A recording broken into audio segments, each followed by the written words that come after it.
बैल की ताकत वाला पति। एक गांव में रघु नाम का एक कमजोर और आलसी व्यक्ति रहता था। उसके आलसीपन के कारण से उसकी पत्नी भोली उससे बहुत परेशान रहा करती थी। रघु दिन भर घर में पड़ा रहता। एक दिन रघु आराम से घर में लेटा हुआ था। तभी उसकी पत्नी भोली खेतों में काम करके थकी हारी घर पहुंची। रघु को आराम करता देख उसका गुस्सा सातवें आसमान पर पहुंच गया। भोली, शर्म तो आती नहीं है। दिन भर घर पर पड़े रहते हो। ये नहीं कि खेत में पत्नी का हाथ बंटा लिया करो। रघु, ये कैसी बातें करती हो भोली तुम तो जानती ही हो कि ये छोटे काम मेरे लिए नहीं बने। मैं कुछ बड़ा करने के लिए जन्मा हूँ। भोली, बड़े राजकुमार बनते फिरते हो, छोटा सा काम तो होता नहीं है और बातें इतनी बड़ी बड़ी करते हो।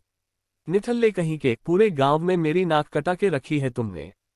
रघु, जब मैं पैसे वाला हो जाऊंगा तब यही गांव वाले तुम्हें सेठानी सेठानी कहकर बुलाएंगे।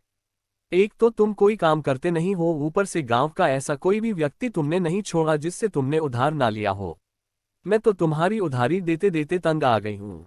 रघु, बस मुझे तुम्हारी यही बात बहुत बुरी लगती है भोली कि तुम आते ही पूरा घर सिर पर उठा लेती हो। भोली, तो क्या करूं? तुम ही बताओ ना, क्या करूं मैं? मुश्किल से हमारे पास 3 बीघा जमीन है और 2 बैल हैं। खेतों पर मैं अकेली काम करती हूँ। जब मैं देखती हूँ खेतों में और लोग कितनी मेहनत से काम करते हैं और उनकी पत्नी उनका हाथ बटाती है तो मुझे बहुत अच्छा लगता है। लेकिन यहाँ तो मामला उल्टा ही है। पत्नी काम करती है और पति दिन भर घर में पड़ा पड़ा सपने देखता रहता है। भोली की बात सुनकर रघु बेशर्मी से हंसा और बोला, अरे बस भी करो भोली, मुझे बहुत तेजी से भूख लग रही है। जाओ जाकर जल्दी से खाना बना दो। रघु की बात सुनकर भोली ने आटे का खाली डिब्बा जमीन पर पटक दिया और चिल्लाकर बोली, खोने को बनाऊं? घर में खाने को कुछ है क्या जो तुम्हारे लिए खाने को बनाऊं? 2 दिन से घर में राशन पानी का एक दाना नहीं है, लेकिन तुम्हें इसकी फिक्र है क्या? रघु बोला, लेकिन परसों तो मैंने तुम्हारे पास पैसे देखे थे। भोली ने जवाब देते हुए कहा, उस सोहन साइकिल वाले से तुमने पैसे उधार लिए थे, उसका ध्यान नहीं है तुम्हें? कल सारे पैसे मैंने उसे दे दिए। रघु बोला, उसे पैसे देने की क्या जरूरत थी? मैं उससे थोड़ा और वक्त मांग लेता। भोली ने कहा कि घर आकर तुम्हें पीटने की धमकी दे रहा था। अरे भला मैं तुम्हें घर पर पिटता हुआ भी देखूं? तुम्हें तो कोई शर्म है नहीं। रघु ने जवाब दिया, तुम्हें क्या लगता है कि मुझमें कोई शर्म नहीं है? भोली बोली, अगर तुम में जरा सी भी शर्म बची है तो जाओ जाके कुछ काम करो ताकि शाम के वक्त हमारे घर पर चूल्हा जल जाए। भोली की बात सुनकर रघु चुपचाप बाहर चला गया। वो एक पेड़ के नीचे बैठकर अपने आप से बातें करने लगा। रघु, अरे अब मेरी इस बेवकूफ पत्नी को कौन समझाए? इस गांव में भला मुझे कौन काम देगा? किसको टोपी पहनाऊं? हाँ, एक काम करता हूँ, गांव के साहूकार के पास जाकर कुछ पैसे उधार ले आता हूँ। ये कहकर रघु उठा ही था कि अचानक उसे कुछ याद आ गया। नहीं नहीं, साहूकार से तो पहले से ही पैसे लेकर आया हूँ, वो भी अभी तक नहीं दिए। उसके पास अगर पहुंच गया तो कहीं वो अपना पुराना कर्ज न मांग बैठे। मेरे तो लेने के देने पड़ जाएंगे। क्या करूं क्या करूं? मेरी पत्नी ने कहा मुझे मुसीबत में फंसा दिया। तभी रघु ने देखा कि गांव का साहूकार अपने कुछ साथियों के साथ लाठी डंडे लेकर उसकी ओर बड़े गुस्से से चला रहा था। साहूकार, बहुत दिन हो गए रघु मुझे बेवकूफ बनाते बनाते। आज मैं तुझसे अपने पैसे लेकर ही रहूंगा। रघु बोला, मुझे थोड़ी मोहलत और दे दो साहूकार जी, मैं आपकी एक एक पाई पाई चुका दूंगा। साहूकार बोला, कहाँ से चुका देगा? कुछ काम धाम तो तू करता है नहीं, धरती पर बोझ है।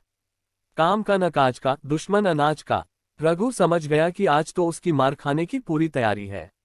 रघु सहम कर बोला, मुझे एक आखिरी मौका दे दो साहूकार जी। मैं वादा करता हूं कि 1 महीने बाद मैं आपके पैसे लौटा दूंगा। रघु की बात सुनकर साहूकार अपनी मूंछों पर ताव देता हुआ हंसता हुआ बोला, किस किस की रकम चुकाएगा? तूने तो हर किसी से उधार ले रखा है। गांव में पता नहीं किस किस को बेवकूफ बनाया होगा। आज तो मैं पैसे लेकर ही जाऊंगा। रघु ने फिर कहा, मुझे थोड़ी सी मोहलत और दे दीजिए। साहूकार अकड़ कर बोला, आज या तो अपने पैसे लेकर जाऊंगा या तो फिर तेरी चमड़ी उधेड़ कर जाऊंगा। देखते क्या हो भाई, मारो इसे। साहूकार के साथी रघु को लाठी डंडों से मारने ही वाले थे कि तभी रघु की पत्नी भागती हुई साहूकार के पास आकर खड़ी होकर बोली, इन्हें छोड़ दीजिए साहूकार जी। साहूकार बोला, तुम्हारा ही चेहरा देखकर अब तक मैं रघु को छोड़ता आ रहा हूं। तुम्हारा पति धरती पर बोझ है। रघु ने भोली से कहा, तुम घर जाओ, मैं संभाल लूंगा। भोली, अरे क्या खाक संभाल लोगे तुम? अगर मैं नहीं आती तो तुम अभी कुत्ते की तरह मार खा रहे होते। रघु भोली को हाथ पकड़कर अलग ले जाकर धीरे से बोला, तुम शायद मेरी बुद्धि को जानती नहीं हो। मैंने इस साहूकार के जैसे कई लोगों को बेवकूफ बनाया। भोली, हाँ बनाया होगा, लेकिन मुझे नहीं लगता कि तुम आज इसे बेवकूफ बना पाओगे। आज तो तुम्हारी कुटाई पक्की है। लगता है तुम्हें अपनी बुद्धि दिखाने का समय आ गया है। तभी साहूकार दूर से रघु से बोला, ये तुम दोनों पति पत्नी क्या खिचड़ी पका रहा है भाई। रघु बोला, कुछ नहीं साहूकार जी, मेरी पत्नी कह रही थी कि साहूकार जी बहुत अच्छे व्यक्ति हैं, आज इनका कर्जा चुका दो। साहूकार ने कहा, तेरी पत्नी तुझसे ज्यादा समझदार है रघु। रघु, देखो साहूकार जी, पैसे तो मेरे पास है नहीं, लेकिन मेरे पास 2 मोटे मोटे बैल है। मैं आपको एक बैल दे देता हूँ। जब मेरे पास पैसे हो जाएंगे तो मैं आपको पैसे देकर अपना बैल वापस ले लूंगा। साहूकार कुछ सोचता हुआ बोला, अब तूने बात पते की कही है रघु। साहूकार रघु का एक बैल ले गया। रघु ने खुश होकर भोली से कहा, देखा अपने पति का दिमाग, एक बैल का साहूकार क्या करेगा, बेवकूफ कहीं का। भोली ने कहा कि बेवकूफ वो नहीं, तुम हो। रघु ने पूछा, वो कैसे। भोली, अरे तुम एक बैल से खेत जोत लोगे क्या, एक बैल हमारे किस काम का है। हे भगवान, मेरी तो किस्मत ही फूट गई है। ऐसा निकम्मा और मूर्ख पति तुमने मुझे क्यों दिया। रघु चौंक कर बोला, ये तो मैंने सोचा ही नहीं, अब क्या करूं। भोली, मुझे कोई मतलब नहीं है, मुझे मेरा बैल चाहिए। रघु, लेकिन वो तो साहूकार ले गया। भोली, कोई बात नहीं, दूसरे बैल की जगह तुम काम करोगे। एक बैल से हल नहीं चलता, और जब खेती नहीं हो पाएगी तो फसल नहीं हो पाएगी, और जब फसल ही नहीं होगी तो हम उसके पैसे कहाँ से चुकाएंगे। ले देकर बड़ी मुश्किल से कुछ पैसे जमा कर करके बीज लेकर आई थी। अब भला इन बीजों का मैं क्या करूंगी। इतना कहकर भोली वहां से चली गई। रघु अपने खेत के एक पेड़ के नीचे बैठा हुआ अपने नकारेपन पर अफसोस कर रहा था कि तभी उसके कानों में एक आवाज आई। रघु ने देखा कि एक बाबा उससे कुछ पूछ रहे। बाबा ने पूछा, इस तरह उदास क्यों बैठा है।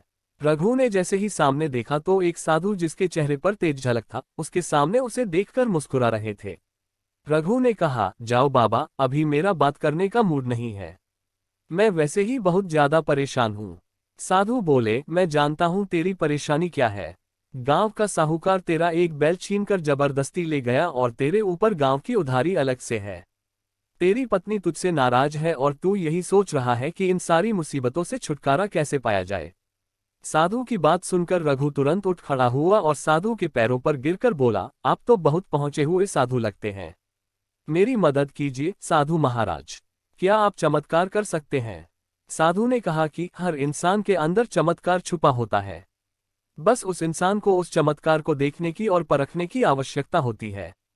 बोल, क्या चाहिए तुझे। रघु साधु की बात सुनकर कुछ सोचता हुआ बोला, मेरा एक बैल जमींदार जबरदस्ती छीनकर ले गया है, मुझे मेरा बैल वापस दिलवा दीजिए ताकि मैं मेहनत करके अपने खेत जोत सकूं और अच्छे से फसल उगाकर उसे बेचकर अपनी उधारी चुका सकूं।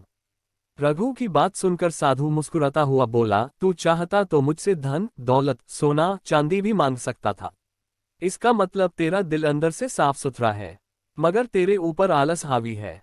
रघु ने हाथ जोड़कर कहा कि मेरी मदद कीजिए साधु महाराज। साधु बोले, जो चला गया उस पर अफसोस करने से कोई फायदा नहीं है। मैं तुझे कोई दूसरा बैल नहीं दूंगा, बल्कि मैं अपनी शक्ति से तेरे शरीर में एक बैल के बराबर ताकत भर सकता हूं, जिससे तू अकेले अपने खेत जोत सकता है। बोल, चाहता है ऐसा। साधु की बात सुनकर रघु बहुत गहरी सोच में डूब गया। अचानक उसके चेहरे पर दृढ़ निश्चय दिखाई देने लगा। रघु बोला, साधु महाराज, मैं तैयार हूँ। साधु, तो फिर अपनी आंखें बंद कर। रघु ने अपनी आंखें बंद कर ली। कुछ देर के बाद उसके कानों में साधु की आवाज गूंजी, तेरे अंदर एक बैल के बराबर शक्ति मैंने डाल दी है, अब तू खुद अपना खेत जोत सकता है। रघु ने आंखें खोली तो वहां पर कोई मौजूद नहीं था। रघु दौड़ा दौड़ा अपनी पत्नी के पास गया और उसे सारी घटना बताई। भोली, अरे तुमने जरूर कोई सपना देखा होगा, इतनी मुसीबत में भी तुम्हारे सपने नहीं खत्म हो रहे। मैं सच कहता हूँ भोली, वो सपना नहीं सच था। भोली, अगर ऐसी बात है तो फिर हमारे एक बैल का जोड़ीदार तुम बनोगे। देखती हूँ कितनी शक्ति डाली है उस साधु ने तुम्हारे अंदर। अगले दिन एक बैल के साथ रघु भी अपने खेत जोतने लगा। रघु को अपने शरीर के अंदर असीम शक्ति का अनुभव हो रहा था। रघु के अंदर इतनी ताकत देख भोली की आंखें फटी की फटी रह गई। कुछ ही दिनों में सारे गांव में ये चर्चा फैल गई कि रघु के अंदर एक बैल के बराबर ताकत आ गई है। ये खबर उड़ते उड़ते साहूकार के कानों तक भी पहुंची। साहूकार अपने साथियों की ओर देखकर बोला, साहूकार, क्या ये सच है कि रघु के अंदर एक बैल के बराबर ताकत आ गई है? साहूकार का एक साथी बोला, मैं सच कह रहा हूं मुखिया जी। मैंने अपनी आंखों से देखा, रघु एक बैल की जगह खुद काम कर रहा है। मेरी तो आंखें फटी की फटी रह गईं। साहूकार, अगर ऐसा ही हाल रहा तो फिर तो वह अपने खेत में बहुत अच्छी फसल उगा लेगा और मेरे पैसे लौटाकर अपना बैल वापस ले जाएगा। उसने मुझे बेवकूफ बनाया था। मैं सोच रहा था कि कुछ दिनों बाद उसका दूसरा बैल भी उठवा लूंगा। मेरी तो सारी की सारी योजना पर पानी फिर गया। साथी, अब क्या करेंगे आप? जाओ, जाकर रघु का पीट पीट कर बुरा हाल कर दो। साहूकार की बात सुनकर साहूकार के सभी साथी सहम गए और सभी के माथे पर पसीना आ गया। साहूकार चिल्लाते हुए बोला, क्या हुआ तुम सब मुस्टंडों को? मैं तुम सबको रोज ताजा ताजा मट्ठा और दूध पिलाकर पालता हूं। तुम रघु को मार भी नहीं सकते। साहूकार की बात पर एक साथी डरता हुआ बोला, साहूकार जी, रघु के अंदर एक बैल के बराबर शक्ति है। अंदाजा लगाइए, अगर हम में से कोई उसे पीटने के लिए गया तो हम उसका एक मुक्का बर्दाश्त नहीं कर पाएंगे। दूसरा साथी बोला, मेरी मानिए मुखिया जी, तो आप भी उसे पीटने का सपना छोड़ दीजिए। रघु अब वो रघु नहीं रहा। अपने साथी की बात सुनकर साहूकार चुप हो गया। सच तो ये था कि साहूकार भी अंदर से घबरा चुका था। कुछ ही महीनों में रघु की फसल बहुत अच्छी तैयार हो गई और उसकी फसल बहुत अच्छे दामों पर बिकी। रघु तुरंत पैसे लेकर साहूकार के पास गया और बोला, ये लीजिए साहूकार जी अपने रुपए और कृपया करके मेरा बैल वापस दे दीजिए। साहूकार ने डरते डरते पैसे लेकर रघु का बैल वापस कर दिया। रघु के घर पर अब खुशहाली आ गई। धीरे धीरे करके रघु ने सारे गांव वालों की उधारी चुका दी।